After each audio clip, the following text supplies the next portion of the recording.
네, 먼저 영상부터 보시겠습니다. 재판부에서 한 말 중에 정말 제 귀를 의심하게 한 말이 하나 있는데요. 건실한 중견기업, 쌍방울 정도 되는 규모의 기업에서 했다고 판단하기에 어려운 행위다. 재판장이 이런 말 했습니다. 지금 김성태의 쌍방울이 어떤 기업인지 대한민국 국민이라면 상식적으로 다 알고 있습니다.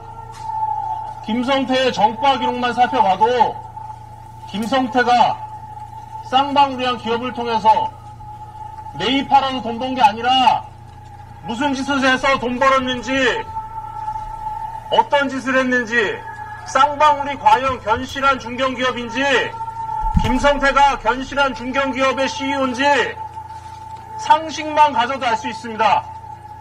그런데 재판부는 그 정도 되는 규모의 기업에 했다고 판단하기 어려운 행위다.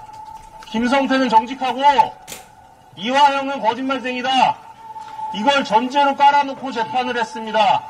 판결도 했습니다. 먼저 재판부만 모르는 것으로 보이는 관심 있는 국민이라면 충분히 알 수 있을 김성태 전 쌍방울 회장에 대해서 알려드리겠습니다. 김성태 전 회장은 이미 언론에서 폭력 조직인 전주 나이트파의 쩐주로 규정된 인물입니다. 김성태 전 회장은 2006년 12월 춘천 지방법원으로부터 도박 개장과 음반, 비디오물 및 게임에 관한 법률 위반 혐의로 징역 8월에 집행유예 2년을 선고받았습니다. 2007년에서 2012년 사이 대부업 미등록 상태에서 서울 청담동에 사채 사무실을 차려놓고 월 10에서 20%의 고리 대부를 통해 51차례 300여억 원을 대출해주고 20억 원의 부당이익을 취한 혐의로 2017년 벌금 1,500만 원을 선고받았습니다. 또 쌍방울 인수 전후인 2010년에는 호남 지역 폭력 조직 조직원들과 공모하여 가장 매매, 고가 물량 소진 매수, 허수 매수 등을 통해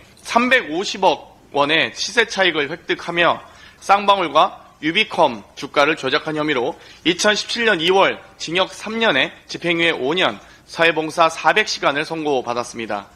이런 김성태가 회장으로 있었던 쌍방울에 대해 재판부는 쌍방울 정도 되는 기업 규모에서 CEO가 오로지 주가 상승을 위해 무모한 일을 했다고 보기 어렵다고 했다 합니다.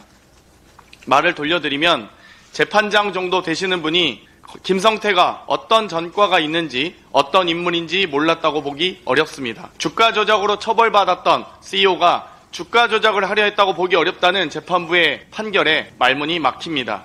단지 이뿐만이 아닙니다. 대한민국 최고 정보기관인 국정원의 보고서를 통해 국정원이 김성태의 주가 조작 실행 가능성을 명백히 규정하고 주가 조작에 국정원이 연루될 가능성을 우려해 관련 공작 계획을 종결했다는 사실을 알 수 있습니다. 특히 국정원 보고서에는 북한의 고위 간부가 대북 사업으로 쌍방울 계열사 주가를 띄워주는 대가로 수익금 일부를 받기로 했다며 쌍방울에 수익금을 일주일에 50억씩 상품권으로 구입해 중국으로 보내달라는 요청이 있었다는 내용까지 살펴볼 수 있습니다.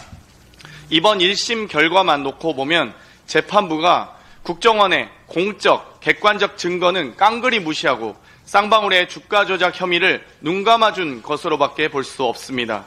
검찰의 회유와 압박이 있었다는 술자리 회유 폭로부터 보석이 불어댄 피고인의 변호인 사임부터 재판부의 일방적인 국선 변호인 지정, 검사의 피고인 접견 방해와 재판장에서 위협으로 보였던 검사의 행동들까지 대한민국 국정원의 대북 정보는 배제한 채 사실상 회유와 조작으로 오염된 증거는 채택하고 유독 검사 측 논리만 인정한 판례는 유례를 찾아보기 어렵습니다.